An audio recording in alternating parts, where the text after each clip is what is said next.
사랑하는 성도 여러분, 좋은 주일 아침입니다. 하나님께서 또 오늘도 우리 가운데 임재하시고 축복하실 것입니다. 다 함께 사모하는 마음으로 자리에서 일어서시겠습니다. 묵상 기도로 하나님 앞에 나가겠습니다.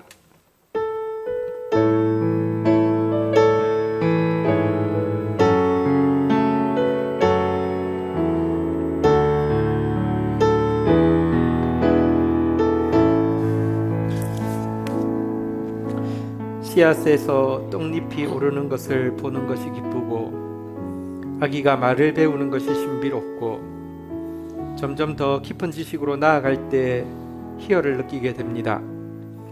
무언가 변화되어지는 모습은 이처럼 반복되는 일상을 살아가는 우리에게 새로운 눈뜸을 줍니다. 신선한 자극을 줍니다. 특히 그 변화가 세속의 삶에서 영원하신 하나님을 향한 발돋움이라면 우리는 흑치 않은 감동과 용기에 붙들리게 될 것입니다. 그래서 우리 영혼은 이런 모습 보기를 지금도 간절히 기대하고 있습니다. 아버지여, 우리 모두에게 이 같은 변화가 있기를 기도합니다. 그리고 저의 삶이 우리 서로의 변화의 촉매가 되기를 간구합니다. 오셔서 일하여 주옵소서. 예수 그리스도의 이름으로 기도 올립니다. 아멘.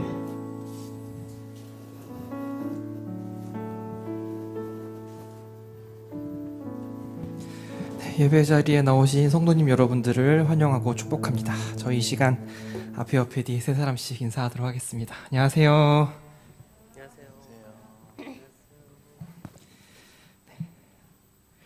가정의 달을 지나면서 계속적으로 하나님께서 우리 가운데 선물하여 주신 소중한 공동체, 가족과 교회에 대해서 좀 많이 생각을 해보게 되는 것 같습니다. 오늘도 우리를 제자 삼아주시고 자녀 삼아주시고 친구로 불러주신 하나님을 같이 찬양하면서 나아가겠습니다. 새 찬송가 434장이고요. 귀하신 친구 내게 계시니 우리 시간 다 같이 기쁘게 찬양하도록 하겠습니다.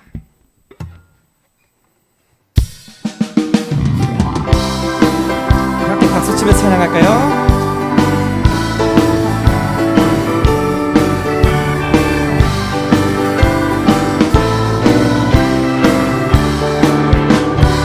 귀하신 친구 내게 계시니 귀하신 친구 내게 계시니 주 안에 늘 기쁘다. 그 피가 내 죄 씻으셨으니 주 안에 늘 기쁘다. 나 주 안에 늘 기쁘다. 나 주 안에 늘 기쁘다. 주 나와 늘 동행하시니 나 주 안에 늘 기쁘다. 우리 2절 찬양하겠습니다. 주의 짐 대신 지시었으니 나 주 안에 늘 기쁘다. 그 생명 버려 나를 구하니 나 주 안에 늘 기쁘다. 나 주 안에 주 안에 늘 기쁘다. 나 주 안에 늘 기쁘다. 주 나와 늘 동행하시니 나 주 안에 한 번 더 찬양하겠습니다. 나 주 안에 늘 기쁘다. 주 안에 늘 기쁘다. 나 주 안에 늘 기쁘다. 주 나와 늘 동행하시니 나 주 안에 늘 기쁘다.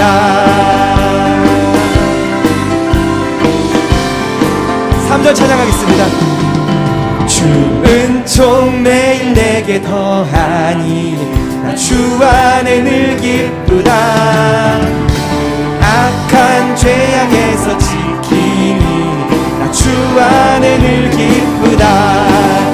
나 주 안에 늘 기쁘다. 나 주 안에 늘 기쁘다. 주 나와 늘 동행하시니 나 주 안에 늘 기쁘다. 나 주 안에 늘 기쁘다. 나 주 안에 늘 기쁘다. 주 나와 늘 동행하시니 나 주 우리 마지막으로 다 다시 한번 찬양하겠습니다. 나 주 안에 나 주 안에 늘 기쁘다 주 나와 늘 동행하시니 나 주 안에 늘 기쁘다. 아멘. 계속해서 우리의 친구 되신 주님을 이렇게 찬양하시겠습니다.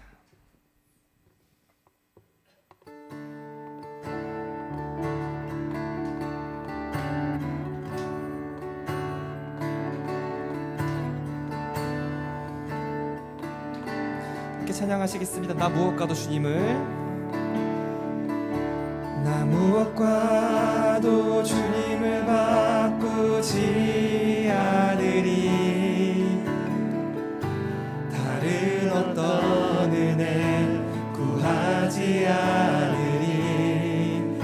오직 주님만이 내 삶의 도움이시니 주의 얼굴 보기 원합니다. 다시 한번 찬양하겠습니다. 나 무엇과도 주님을, 나 무엇과도 주님을 바꾸지 않으리. 다른 어떤 은혜 구하지 않으리. 오직 주님만이 내 삶의 도움이시니 주의 얼굴 보기 원합니다. 주님 사랑해요. 주님 사랑해요.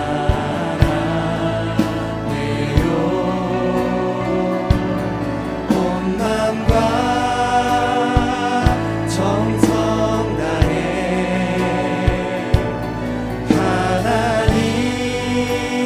하나님의 진실한 친구 되기 원합니다. 시간 자매님들이 함께 고백하겠습니다. 나 무엇과도,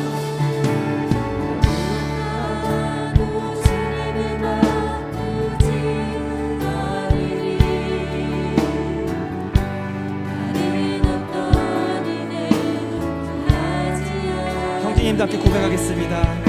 오직 주님만이 내 삶의 도움이시니 주의 얼굴 보기 원합니다. 다 같이 고백합시다. 주님 사랑해요. 주님 사랑해요. 온 마음과 정성 다해 정성 다해 하나님의 진실한 친구들. 우리 처음부터 다시 한번 찬양하겠습니다. 나 무엇과도 주님을 바꾸지 않으리. 나 무엇과도 주님을 바꾸지 않으리.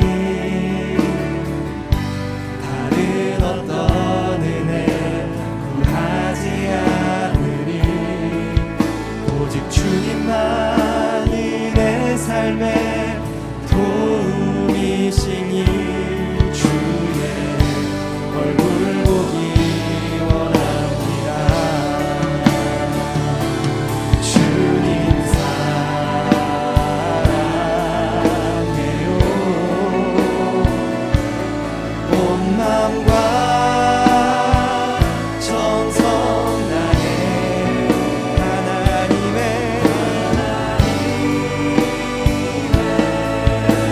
신실한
더 높은 고백을 주님께 더 높은 고백을 주님께 더 높은 고백을 주님께 더 높은 고백을 계속해서 찬양하시겠습니다. 주님께 더 높은 사랑을 주님께 더 높은 사랑을 주님께 더 높은 사랑을 주님께 더 높은 사랑을 주께 주님을 더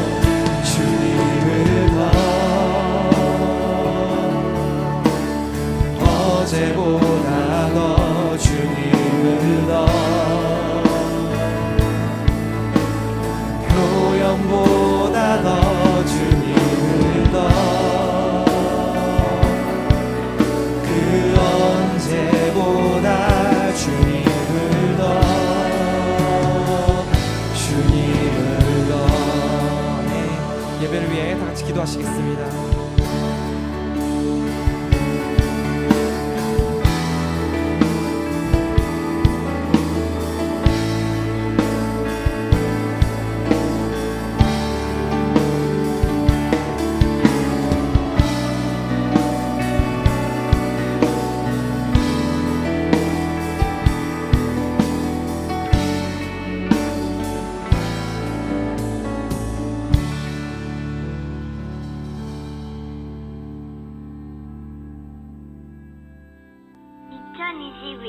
교회 표현은 하나님의 영을 운행하시니라입니다.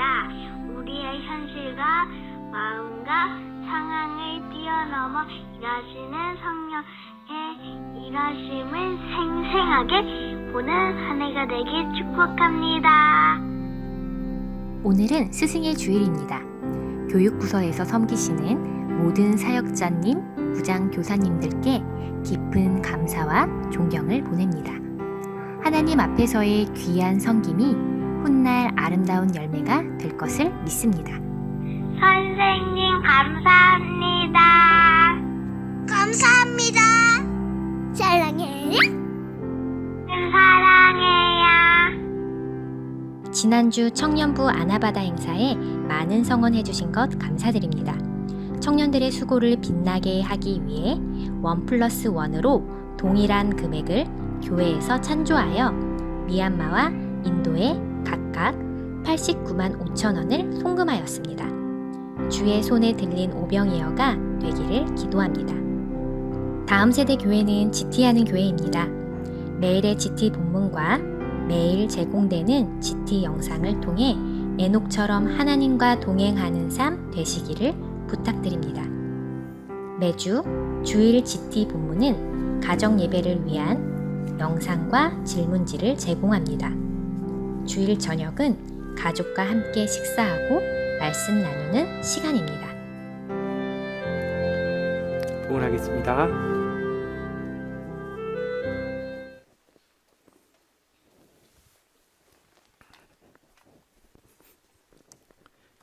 하나님 감사합니다. 주님께서 사랑하시는 자녀들을 또 불러주셨습니다. 또 우리 가운데 당신을 향한 믿음과 사랑과 헌신을 고백하게 해주셨습니다. 드려진 예물이 하나님 나라 위하여 영혼 구원 위하여 없어지지 않을 가치 위하여 깨끗하게 선용되어지게 하여 주시며 주의 백성에게는 하나님만 주실 수 있는 영원한 기쁨으로 또 영원한 평화로 채워 주시옵소서. 이 시간 우리 각자 이 자리에 나오는 마음은 다르지만 또 예비하신 은혜가 넘침을 고백하오니 한 사람 한 사람에게 충만케 하여 주옵소서. 예수님의 이름으로 기도 올립니다. 아멘.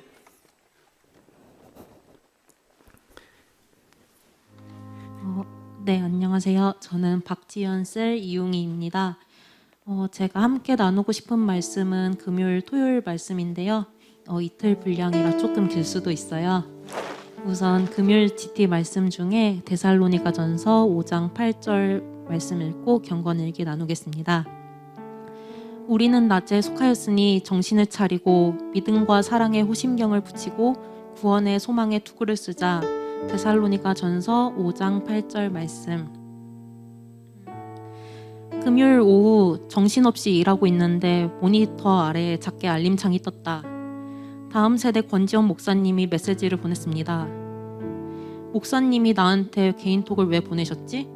나도 모르는 새 무슨 일이 터진 건가? 근심이 가득한 채 업무를 대충 마무리하고 카톡창을 켰다. 다행히 카톡은 아무 일도 없이 스승의 주일을 맞아 교사들을 격려하고 축복하시는 내용이었다. 돌아오는 주일이 스승의 주일이었구나 생각하는데 문득 스승이라는 단어가 낯설게 느껴졌다. 영유치부를 섬기면서 교사, 선생님이라는 단어는 종종 사용하지만 스승이라는 단어가 주는 느낌은 유독 묵직하게 다가온다. 주일 2시간 아이들과 함께하는 시간뿐 아니라 평일의 나머지 시간들도 아이들에게 부끄럽지 않은 신앙의 스승으로 살아가고 있는지 금요일 GT 말씀처럼 빛의 자녀이자 낮에 속한 성도의 모습으로 사는지 묵상과 함께 반성이 들었다. 그렇게 퇴근을 하고 교회에 와서 금요예배를 드리는데 이젠 또 금요예배 설교 본문이었던 토요일 말씀에서 말씀 사역자, 교사에 대한 말씀이 귀를 타고 마음에 강하게 박혔다. 최선을 다하지만 내가 돋보이지 않고 디딤돌이 되어야 하는 존재가 교사라는데 겉으론 섬긴다고 하지만 내가 인정받고 싶고 입으론 말씀을 가르치지만 아이들의 눈으로 바라볼 때도 내 삶에서 말씀을 살아가는 모습이 보일까? 속으로 곱씹을수록 그동안 교사로 섬긴 시간들이 초라하고 보잘것없게 느껴져서 그날 밤에 하나님께 자책하며 기도했던 것 같다. 그날 밤 집에 돌아오는 길 문득 예전에 당신은 좋은 교사입니다 라는 신앙서적에서 읽었던 구절이 생각났다. 세리, 가늠한 여인, 강도 등 남들은 죄인이라 손가락질하던 이들을 사랑의 눈길로 보시던 주님의 시선으로 교사 자신을 먼저 바라보아야 나중에 우리 아이들 또한 그런 예수님의 시선으로 바라볼 수 있다던 내용이었는데 그제서야 왜 하나님이 나 같은 사람을 교사로 쓰시는지 어렴풋하게 알 것 같았다. 매번 롤러코스터를 타듯 위아래로 휘청이지만 그런 나조차 따스하게 바라보시는 주님의 모습을 붙잡고 다시 한 걸음 한 걸음 빛의 자리로 나아가고자 애쓰는 내 모습을 통해 하나님이 우리 아이들에게 작게나마 말씀하시고자 하는 메시지가 있겠지. 처음 유치부를 섬기기 시작했을 때 만났던 아이들이 초등학생이 되고 심지어 중학교에 갔다는 소식을 들을 때마다 나도 모르게 내가 늙어감을 실감하면서 이러다 고인물이 되는 게 아닐까 덜컥 겁이 나기도 한다. 하나님이 오랫동안 이 자리에 머무르게 하실 거면 썩어서 악취를 내뿜는 고인물보단 잘 익어가는 간장 같은 신앙인이 되어서 나를 만나는 아이들에게 예수님의 향기, 말씀의 맛을 전하는 존재가 되고 싶다. 이상입니다. 감사합니다.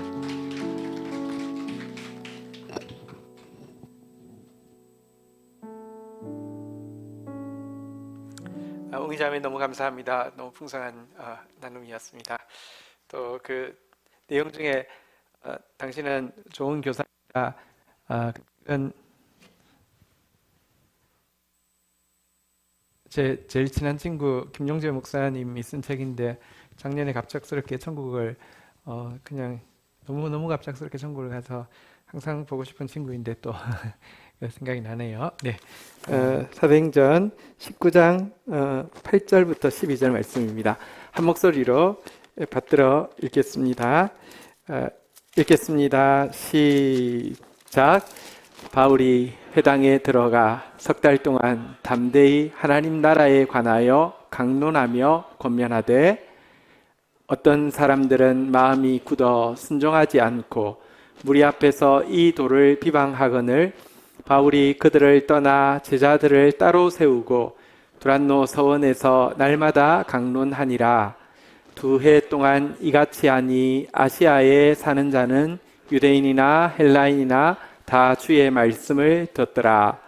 하나님이 바울의 손으로 놀라운 능력을 행하게 하시니 심지어 사람들이 바울의 몸에서 손수건이나 앞치마를 가져다가 병든 사람에게 얹으면 그 병이 떠나고 악기도 나가더라. 아멘. 자리에 앉으시겠습니다. 오늘 스승의 주일입니다. 아까 음악이 나오는 바람에 다 눈치셨습니다. 저는 근데 스승이라는 한국 말보다는 선생이라는 단어가 조금 더 좋은 것 같습니다. 스승 그러면 너무 고매해야 될 것 같고 항상 좀 부담감이 있어서 저 개인적으로도 선생님이라는 단어를 좋아하고요. 제가 특별히 또 교수님 중에서 친밀한 분은 교수님이라고 안 부르고 꼭 선생님이라고 부릅니다. 그게 훨씬 더 친밀하게 느껴지고 내가 정말 존경한다는 마음이 더 담겨서 그렇습니다. 그리고 사실 제가 선생님이라는 단어를 더 좋아하는 이유가 선생이라는 게 한자로 이제 먼저 났다는 뜻이잖아요. 솔직히 우리 먼저 난 사람들은 다음 세대에 대해서 무조건 선생의 자리에 이미 있고요. 또 선생의 역할을 감당을 해야 합니다. 그래서 우리 한번 옆 사람들에게 한번 이렇게 인사하겠습니다. 선생님 감사합니다. 시작. 네. 우리 먼저 나시고 혹은 또 먼저 신앙생활한 우리 모두가 또 서로에게 선생님이고 다음 세대에 좋은 선생님이 되어야 합니다.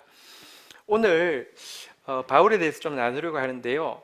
바울의 캐릭터 중에서 우리가 간과하지 않아야 되는 중요한 캐릭터가 성경교사, 성경선생님의 모습입니다. 그리고 바울의 성경선생님의 모습이 가장 두드러지게 드러난 지역은 에베소 지역입니다. 오늘 이제 본문의 배경인데요. 이곳에서 2년 이상 두란노 서원이라는 곳에서 매일 성경을 가르쳤고요. 그 결과 하나님의 말씀이 소아시아 전역에 퍼져나가게 되어서 말씀을 듣기 원하는 자는 그 뜻을 알지 못하는 자가 없을 정도로 아주 탁월한 말씀 선생님이셨습니다. 그리고 이렇게 그가 선생의 역할을 제대로 감당하고 있을 때 하나님은 바울의 손을 통하여서 놀라운 능력이 자연스럽게 나타나게 해 주셨습니다. 그래서 바울의 이전 사역에서도 놀라운 능력이 있었지만 이전과 비교할 수 없는 희한한 기적들이 동반이 되었습니다. 읽었던 본문에 보면은 손수건과 앞치마만 가져다가 바울의 몸에 있는 그것만 가져다가 병든 사람에게 얹어도 악기가 떠나가고 병이 치유되는 역사가 일어나게 되었고요. 하도 강력하니까 어떤 사람들은 심지어 시험삼아 이런 말도 했습니다. 내가 바울이 전하는 예수를 의지하여서 너희에게 명하노라, 귀신아 나가라, 이런 말까지 할 정도였습니다.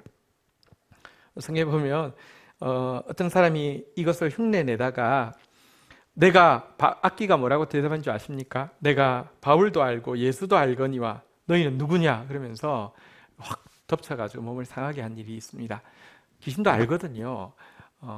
신경 쓸 사람하고 신경 안 써도 되는 사람, 여러분들 악기도 아는 사람이 되기를 주의 이름으로 축복합니다. 어쨌든 놀라운 능력, 희한한 기적이 일어나게 되었는데요.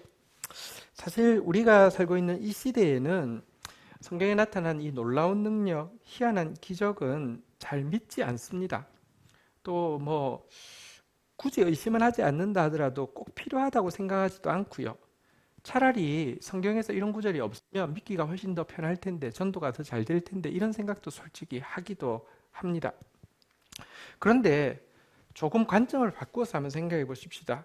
지금 이 현대 사회 속에는 놀라운 능력, 희한한 기적이 안 일어납니까?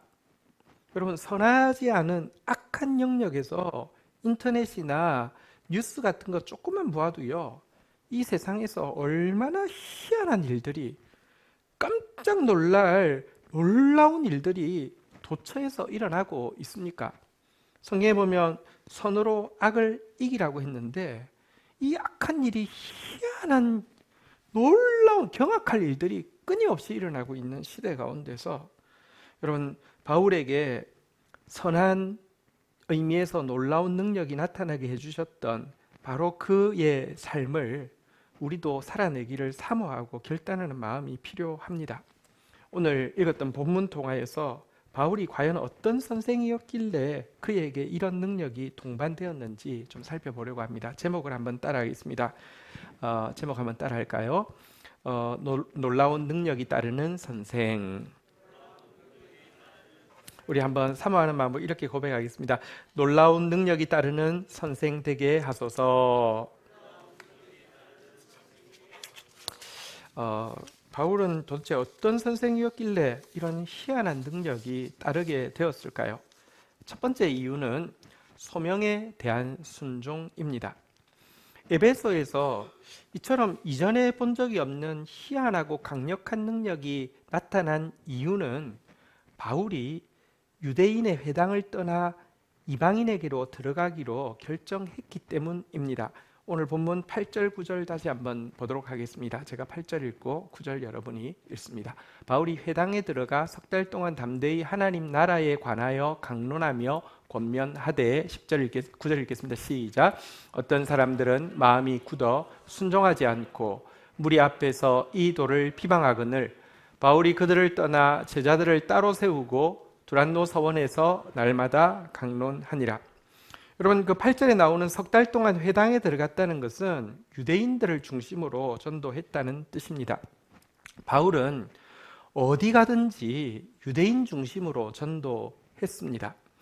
사실 하나님께서 바울을 부르신 소명은 이방인의 사도가 되는 것이었는데, 여러분, 자기 민족에 대한 사랑이 너무 크기도 하고 또 이방인에게는 하나님을 바로 전하기가 어렵지만 유대인들은 하나님을 전할 수 있고, 또 이방인들 가운데는 종교적인 분위기가 있는 장소를 찾기가 쉽지 않지만 유대인들은 어느 지역에 가나 회당이 있기 때문에 자연스럽게 그리고 또 의도적으로 유대인 중심으로 사역을 시작하려고 어느 지역에서나 그러했습니다. 그러나 그때마다 그 결과는 좋지 않았습니다. 유대인 중심으로 사역하면 반드시 짧은 기간 동안 사역하고 쫓겨나게 되었습니다. 그런데 이 에베소에 와서도 마찬가지였습니다. 또 3개월 동안 유대인 중심으로 전도했습니다. 그러나 그 결과는 9절에 나오는 대로 마음이 굳어서 진리를 받아들이지 않을 뿐만 아니라 비방하는 것이었습니다. 그러자 이제 그는 따로 서기로 결정했습니다. 회당에 의지하지 않고 두란노 서원이라는 그냥 일반 학교 이름입니다. 학교를 오침 시간이 있지 않습니까? 이쪽 더운 지역에는요, 그 시간 동안에 임대해서 이곳에서 성경을 가르치기로 결정했다는 것입니다. 그런데 이것은 사실 굉장히 위험한 일입니다. 유대인들은 바울이 전하는 이 복음을 받지 않습니다. 왜냐고 하면 그들이 십자가에 못 박아 죽인 예수를 하나님이 보낸 메시아라고 하니까 받아들이지 않았습니다. 그렇지만 여러분, 하나님은 자기 하나님이고 자기들만 선민인데 바울이 이방인에게 하나님 자녀라고 가르치는 것은 더 용납할 수 없는 일이었기 때문에 절대로 용납하지 않는 일입니다. 그래서 굉장히 많은 위험 부담이 동반되는 일입니다. 이것은 사도행전 18장에 고린도 전도 때 보면 잘 나오는데요.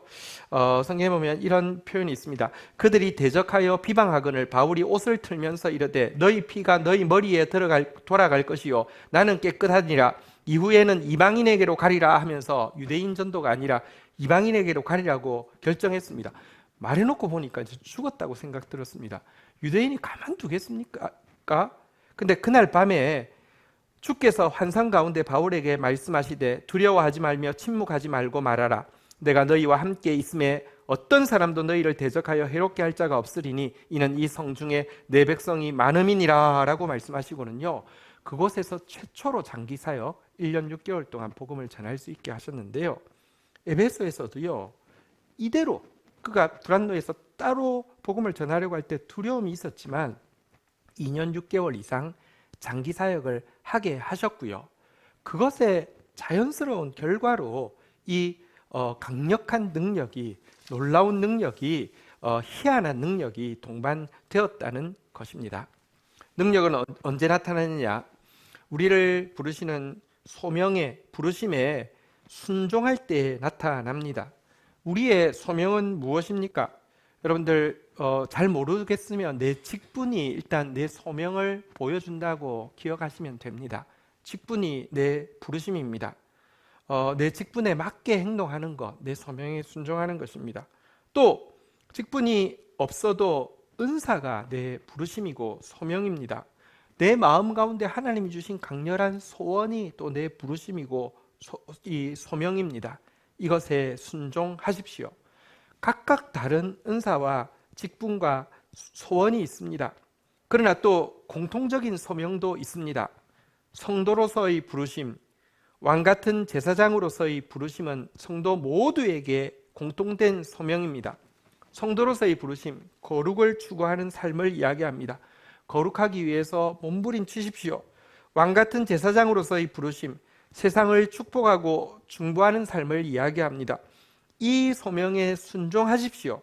그러면 하나님께서 능력으로 함께 하십니다. 또 비록 내가 구체적으로 내 소명이 무엇인지 모른다 하더라도 매일의 삶 가운데 우리에게 GT가 있고 말씀의 인도가 있습니다. 말씀이 요구할 때 순종하십시오. 그러면 능력은 나타나게 되어 있습니다.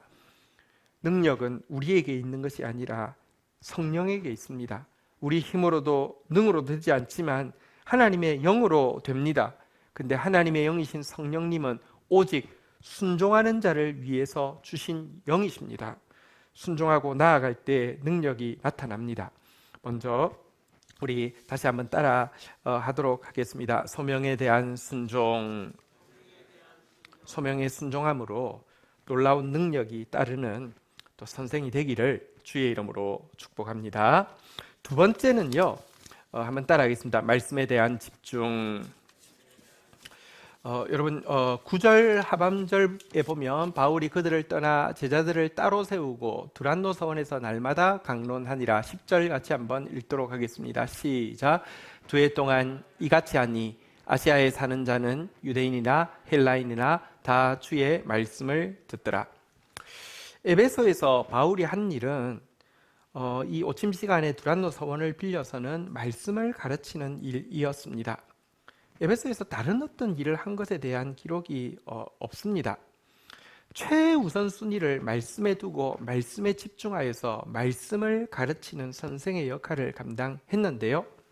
이렇게 2해 동안 말씀이 전해져서 듣는 사람들이 말씀으로 충만해지자 이 놀라운 능력이 자연스럽게 동반되었다는 것입니다. 다시 이야기합니다. 2년 동안 두란노 서원을 빌려가지고 신유 집회를 했는데 처음에는 효과가 없었지만 점점 분위기가 가열되더니 막판에는 희한한 능력이 나타난 게 아니고요. 처음부터 끝까지 말씀에 집중해서 말씀 가르쳤는데 이와 같은 능력이 자연스럽게 동반되었다는 것입니다. 그리고 이처럼 말씀이 충만한 상태에서 능력이 나타나자 이 능력이 외적으로 그냥 귀신을 쫓아내거나 병을 고치는 것으로 머물지 않고요. 믿는 사람의 내면의 삶을 바꾸는 진짜 기적을 일으키게 됩니다. 사도행전 19장 18절부터 보면요. 18절 19절 한번 볼까요? 믿는 사람들이 많이 와서 자복하여 행한 일을 알리며 19절 같이 읽겠습니다. 시작. 또 마술을 행하던 많은 사람이 그 책을 모아가지고 와서 모든 사람 앞에서 불사르니 그 책값을 계산한 즉 은 5만이나 되었더라. 여러분 진짜 기적은 내가 무엇이 문제인지를 정확하게 알고 자복하는 것에 있고요. 자복하면서 그동안 아끼고 의지하던 것들을 끊어내는 데 있는데요. 에베소에서 이 같은 말씀에 충만할 때 능력이 동반되어지자 이런 기적이 함께 동반되어졌다는 것입니다.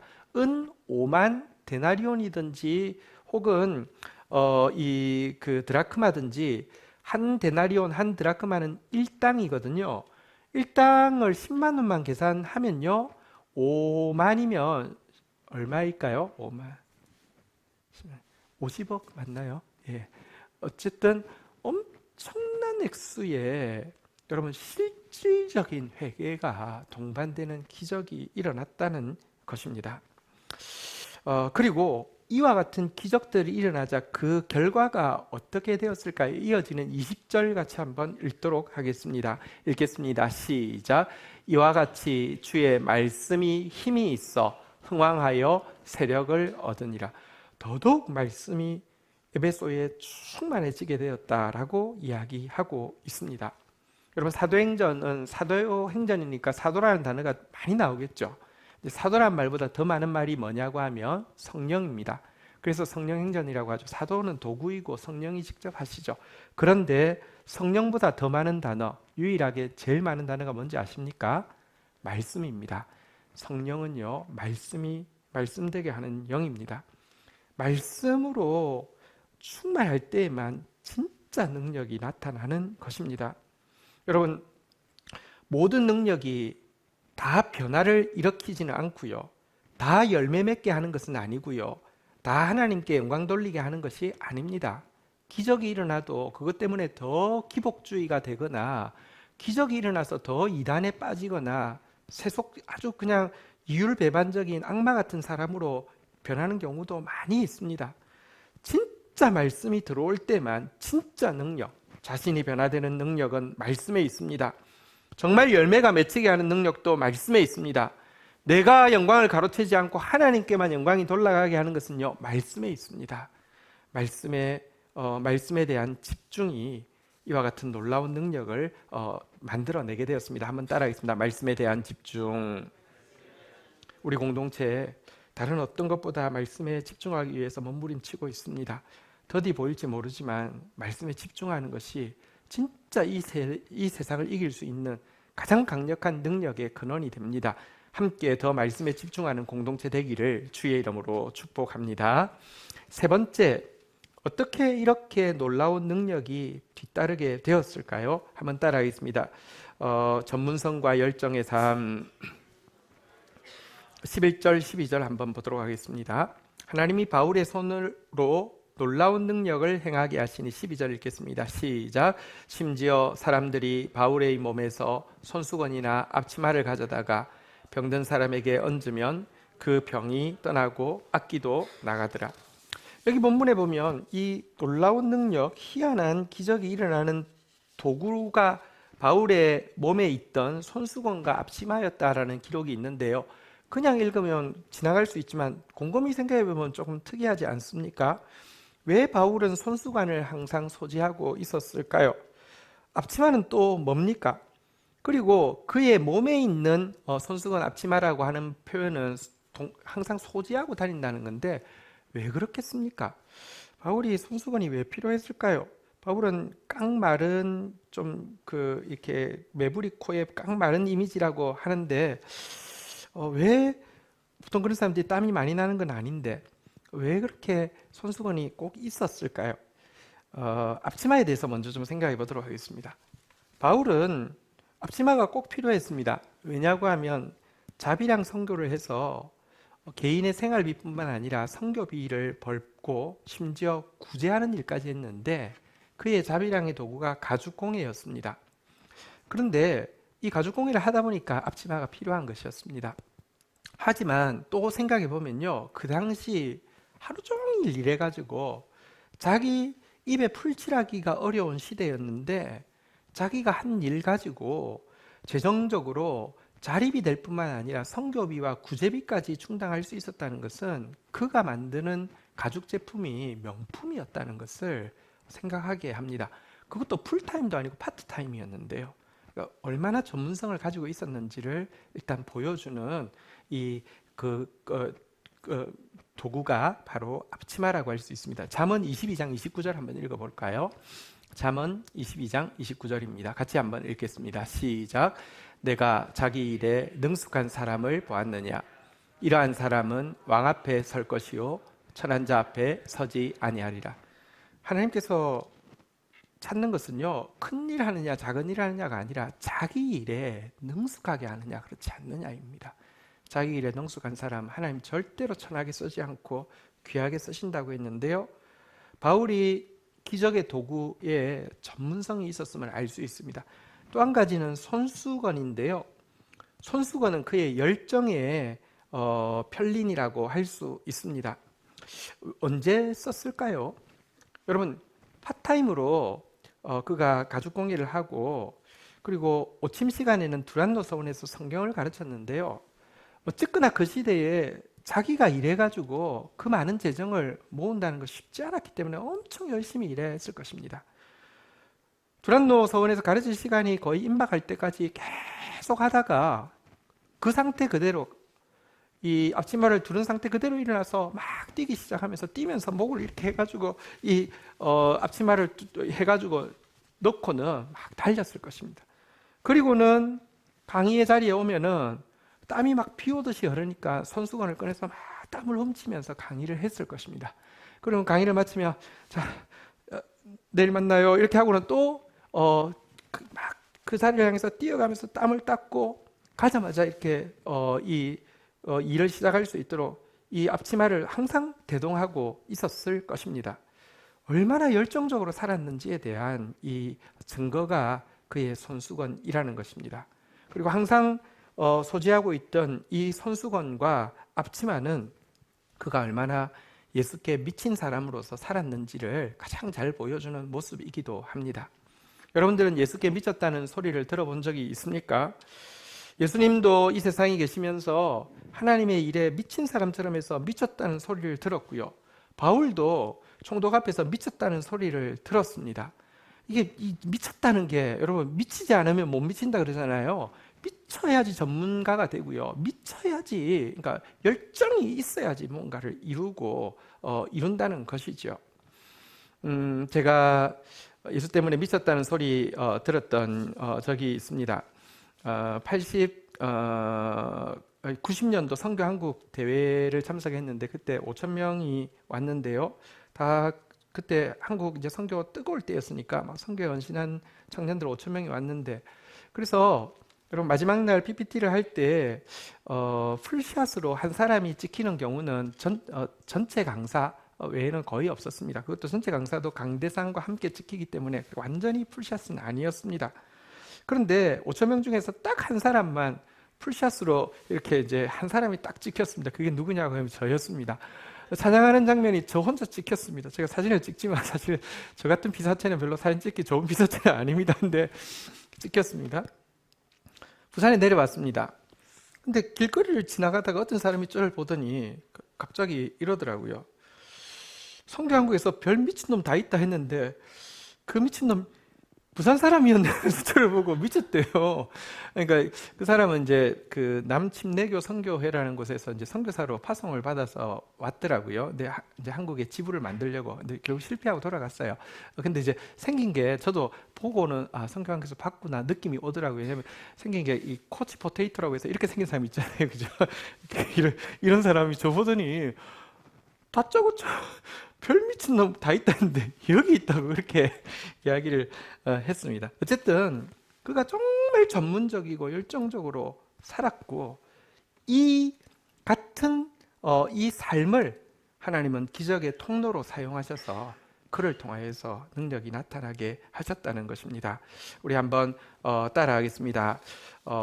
전문성과 열정의 삶, 네, 그런 사람 되기를 주의 이름으로 축원드립니다. 그리고 마지막으로 변함없는 표대가 그에게 있었기 때문에 그렇습니다. 한번 생각해 보십시다. 한때 놀라운 능력이 나타난다는 평판을 가진 선생 되는 것은 어렵지 않습니다. 시기가 있습니다. 사람들마다 진짜 빛이 날 때가 있습니다. 그러나 그런 평판이 있을 때 그것으로 난 정말 위대한 선생이야 하는 자기 평판을 세우려고 하는 사람, 혹은 그 평판을 이용해서 이 세상의 물질이나 권력으로 보상을 구하는 사람, 그래서 변질되어서 추하게 된 선생의 이야기는 사실은 너무너무 많이 들을 수 있습니다. 어쩌면 전부의 이야기일 수 있습니다. 왜냐고 하면 사람은 모두 자기 중심이고 세상 중심이기 때문에 좀 잘났다, 좀 잘한다 하면 다 자기 명예를 삼으려고 하고 세상 돈을 구하기 때문에 그렇습니다. 하지만 바울은요, 변함없는 표대를 가지고 있었습니다. 그것은 무엇이었냐고 하면 하나님의 나라였고요. 또 그 나라를 이룰 수 있는 분은 예수 그리스도 뿐이시기 때문에 자기가 아니라 예수 그리스도였습니다. 오늘 본문에도 보면 시작할 때 8절에 보면 담대히 하나님 나라에 관해서 강론하고 권면하였다라고 시작하는데요.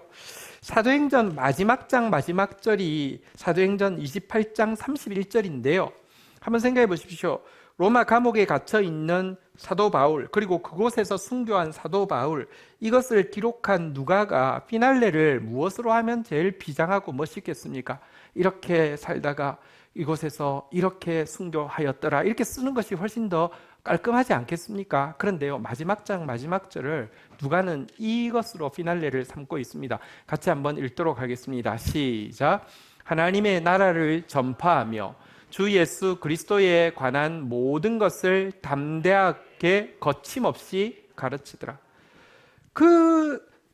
누가는 피날레를 바울이 평생 해왔던 일을 그대로 했다는 것입니다. 세상이 아니라 하나님 나라에 대해서 전파했고, 자기가 아니라 예수 그리스도에 대해서, 한번 따라하겠습니다. 담대하게 거침없이 전하였다. 이것으로 피날레를 삼고 있다는 것입니다.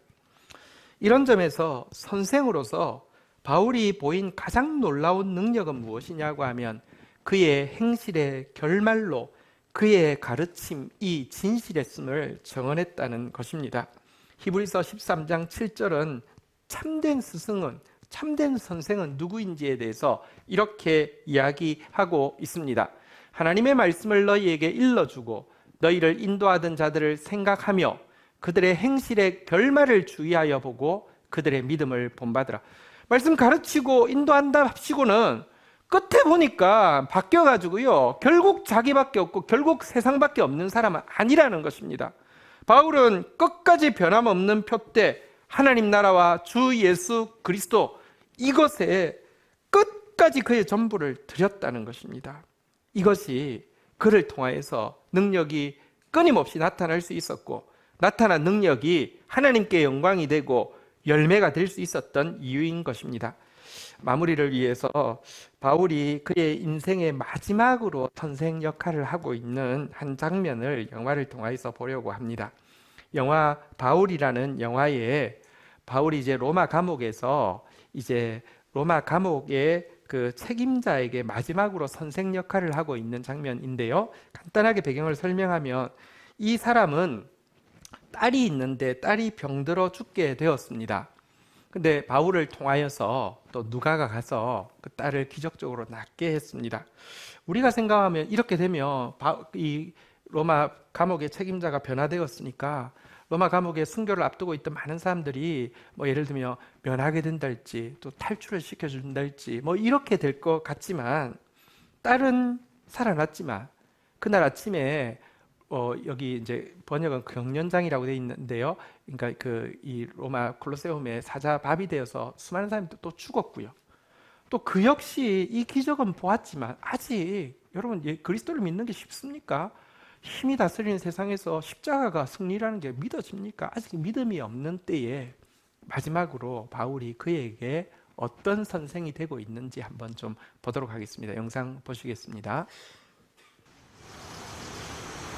저 로마 감옥 책임자가 왜 마지막 부분이 좀 흐느끼는 부분이 나오죠? 왜 그런지 아십니까?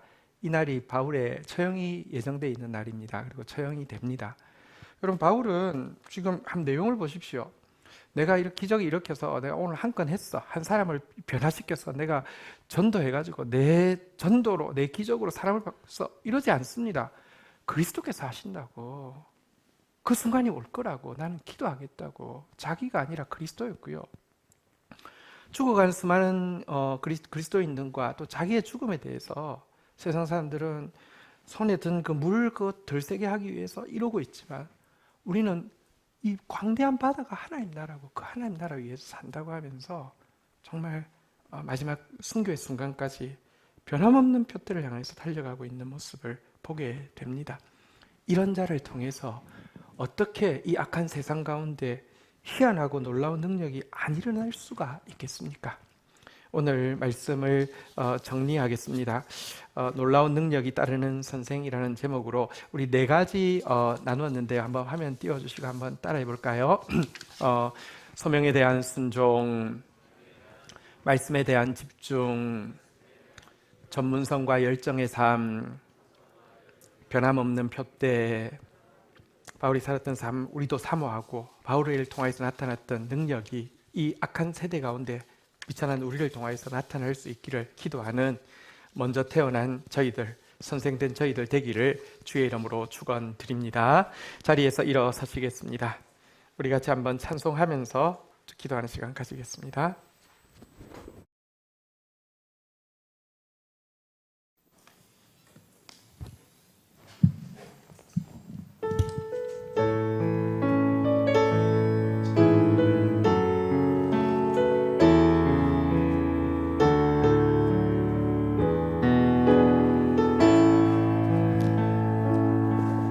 오늘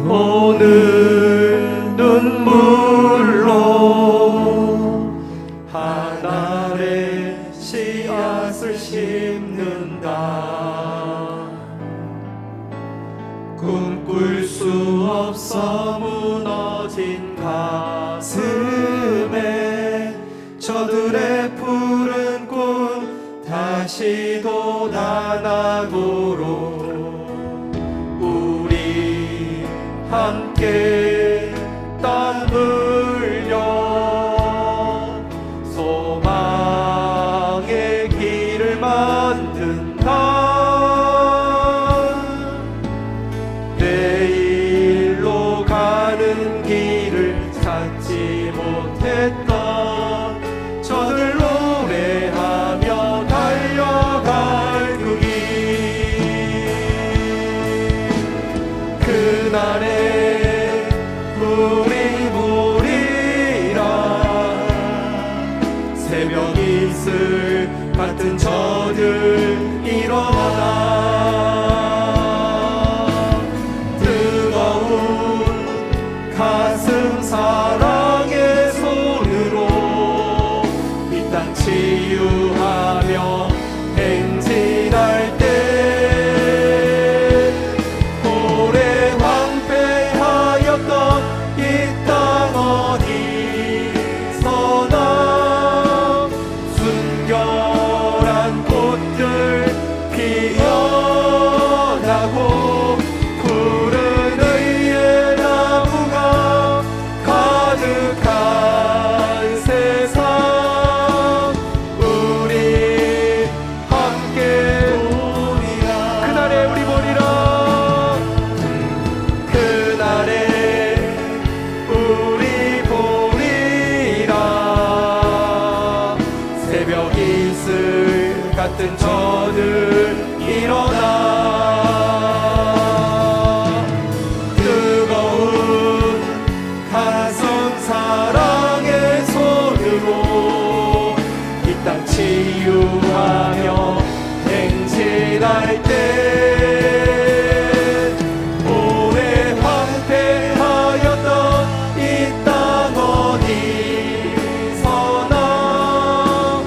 순결한 꽃들 피어나고 푸른 의의 나무가 가득한 세상 우리 함께 보리라. 자리에 앉으시겠습니다. 우리 시간 같이 한번 기도하는 시간 가지도록 하겠습니다. 선생이 선생되어지는 것이 정말 절실히 필요한 시대입니다. 오늘 이 악한 희한한 일들이 광범위하게 세계 도처에서 이루어지고 있는 이때에 선으로 악을 이길 수 있는 놀라운 능력이 따르는 선생으로서 살아갈 수 있게 해달라고, 오늘 소명에 대해서 하나님 순종하고 나아갈 수 있도록 우리를 도와주십시오. 말씀에 대해서 집중하며 나아가게 하여 주십시오. 내게 주어진 삶의 영역에서 전문성과 온 열정을 다해 예수께 미친 사람 되어지게 하여 주십시오. 그리고 모두 자기를 위해 살고 모두 세상을 위해 살고 있는 시대 가운데 변함없는 표대 그리스도와 주 예수의 나라를 위해서 사는 사람 되어지게 도와주시옵소서. 우리 함께 주의 이름 고백하며 기도하는 시간 가지도록 하겠습니다. 주여, 주여, 주여. 하나님, 사단이 오는 사자와 같이 악하고 희한한 일들을 통하여서 경악스럽고 놀라운 일들을 통하여서 세상 도처에서 일하고 있는 이때에 저희들이 잠들어 있지 않게 하여 주옵소서. 선으로 악을 이기며 놀라운 능력이 동반되어지는 그런 선생의 삶을 살아갈 수 있도록 주여 도와주시기를 간절히 간구하고 소원합니다. 나의 부르심에 철저히 순종하며 나아가게 하여 주십시오. 말씀에 철저히 집중하며 나아가게 하여 주십시오. 전문성과 열정을 다하여서 주님을 향해 불타오르는 삶 되어지게 하여 주십시오. 모두 자기를 위해서 살아가며 모두 세상을 위해서 살아가고 있는 이 시대 가운데 그리스도의 나라를 위하여서 주 예수 그리스도를 위하여서 살아가는 하나님의 사람들이 되어지도록 주여 역사하여 주시기를 간절히 간구하고 소원합니다. 먼저 선자로서 아버지 하나님이여 뒤따라올 사람들에게 아버지 하나님이여 길을 보여줄 수 있는 사람, 길을 걸어내는 사람 되어질 수 있도록 저희 저희들에게 은혜를 더하여 주시기를 간절히 간구하고 소원합니다. 은총을 더하여 주옵소서. 은총을 더하여 주옵소서. 우리 시간 한 번 더 기도할 때에 교육부서에서 섬기는 사역자 또 교사 선생님들을 위하여서 기도해 주시고요. 또 셀장으로서 섬기시는 우리 셀장님들을 위해서 기도해 주십시오. 영혼의 선생으로서의 역할을 감당하며 열매 맺을 수 있도록 하나님 또 위로해 주시고 새힘 부어달라고 우리 같이 한번 기도하는 시간 가지도록 하겠습니다. 주의 이름 고백하며 기도하겠습니다. 주여, 주여, 주여. 공동체 또 사역자들을 세우시고 또 선생님들을 세우셔서 다음 세대를 맡게 하셨습니다. 넉넉히 감당할 수 있도록 주의 사랑으로 또 충만하여서 감당할 수 있도록 은혜를 더하여 주시기를 간절히 간구하고 소원합니다. 하나님 또 우리 당년부 가운데 셀장님들 세워주셔서 영혼들을 섬기며 또 목양하게 하셨습니다. 하나님 위로하여 주시고 또 기름 부어주시고 하나님 새힘 허락하여 주셔서 감당할 수 있도록 주여 도와주시옵소서. 바울과 같은 삶을 살아내므로 말미암아 하나님이여 생명의 기적을 오늘도 아버지 하나님이여 경험하고 보여주는 아버지 믿음을 되어질 수 있도록 인도하여 주옵소서. 더불어 세운 모든 부장들, 모든 팀장들, 모든 인직자들 가운데 충만하게 하여 주셔서 하나님 영적아 비로소 영적을 비로소 영적 목자로서의 사명 감당할 수 있도록 은혜를 더하여 주시기를 간절히 간구하고 소원합니다. 은혜를 더하여 주옵소서. 은혜를 더하여 주옵소서. 마음과 함께 중보하며 나아갑니다. 나라와 민족을 위하여 교회와 열방을 위하여 구원받을 영혼 믿지 않는 가족 구원 위하여 치유받을 영혼 회복될 영혼들 위하여 미래 교회 주역이 될 우리의 소중한 다음 세대들을 위하여 주님 감사합니다. 정말 사단은 우는 사자와 같이 삼킬 자를 삼키기 위해서 온 세계 가운데 경악스러운 일로 희한한 일들로 일하고 있는데 우리는 잠들어 있고 우리에게서는 능력이 나타나지 않는 것이 당연한 것처럼 살고 있습니다. 하나님, 바울이 살아냈던 삶을 사모하게 하여 주시고 바울이 살아냈던 삶을 결단하게 하여 주시고 성령으로 말미암아 그와 같은 능력이 동반되어지는 삶 살 수 있도록 주여 은혜 더하여 주시기를 간절히 간구하고 소원합니다. 부르신 자리에 순종하는 자에게 역사하는 성령의 능력을 경험할 수 있도록 주여 역사하여 주시기를 원합니다. 말씀에 집중하게 하여 주시고 말씀 충만하여서 참된 능력을 드러내게 하여 주시옵소서. 우리에게 주어진 영역 가운데 정말 신실하고 열정을 다하여서 전문가가 되어지며 또 하나님 나라를 위해서 불타오를 수 있게 하여 주시옵소서. 결국 이야기의 끝은 자기로 끝나는 사람들, 세상 것으로 그 타락하는 사람들 가득한 세상 가운데 하나님의 나라를 전파하며 주 예수 그리스도의 모든 것을 담대하게 거침없이 가르치던 바울의 끝을 우리도 살아낼 수 있도록 은총을 더하여 주시옵소서. 예수 그리스도의 이름으로 기도 올립니다. 아멘. 광고 내용인데요. 우리 스승의 주일인데 우리 교육부서 선생님들 교회를 대표해서 또 선생님들 축복하고 또 격려해 드렸습니다. 우리 다시 한번 우리 교육부서 선생님들께 감사의 박수를 전하도록 하겠습니다. 네, 맞습니다. 네. 그리고 지난주 청년부 아나바다 행사에서 89만 5천 원 이렇게 나왔습니다. 많이 나왔죠? 도와주셔서 감사하고요. 1+1으로 동일한 액수를 교회에서 찬조하여서 각각 미얀마, 인도에 그렇게 89만 5천 원씩 보내었습니다. 네, 감사드립니다.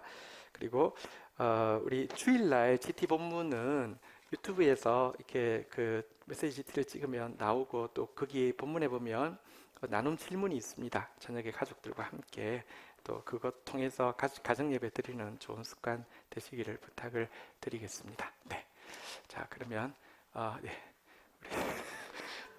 다 알고 있는 우리 제가 우리 선생님들 또 우리 셀장님들 대표로 받겠습니다. 네. 아이고. 네, 맞습니다. 네, 감사합니다. 감사합니다. 네. 네, 고맙습니다. 이거 마스크 써서 안 될 텐데. 네, 우리 그 젊은 여기 우리 젊은 우리 식구가 직접 만든 케이크입니다. 네, 맞습니다. 네, 자리에서 일어서시겠습니다. 우리 서로 결단하는 마음으로 한번 이렇게 고백하고 축도하도록 하겠습니다. 놀라운 능력이 따르는 선생님이 되십시오. 이렇게 그렇게 한번 할까요? 이렇게 하겠습니다. 선생님이 되어 주십시오. 시작. 네, 축도하겠습니다. 네, 여호와는 내게 복을 주시며 너를 지키시기를 원하며 여호와는 그 얼굴을 내게 비추사 은혜 주시기를 원하며 여호와는 그 얼굴을 내게로 향하여 드사 평강 주시기를 원하노라.